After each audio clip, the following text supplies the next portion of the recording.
কিন্তু মনে রেখো, ওই 3টি মায়াবী গুহা কালনাগের 3টি বিষধর সাপ পাহারা দেয়।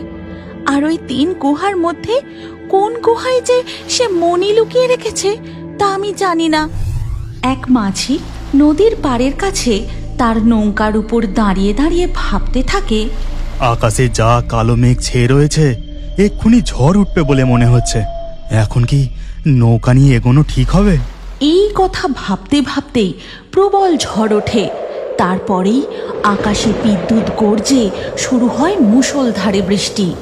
ওরে বাপরে, যা জোর ঝড় উঠলো, সাথে এই প্রবল বৃষ্টি।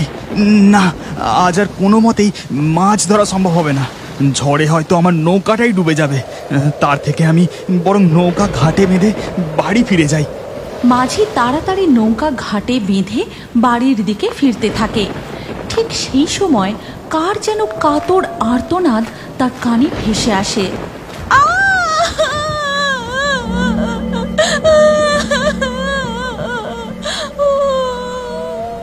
এ কি, এই প্রবল ঝড় বৃষ্টির মধ্যে এই জায়গায় এই সময় কে এমন করে কাঁদছে? কান্নার শব্দটা ওই দিক থেকেই আসছে বলে মনে হচ্ছে।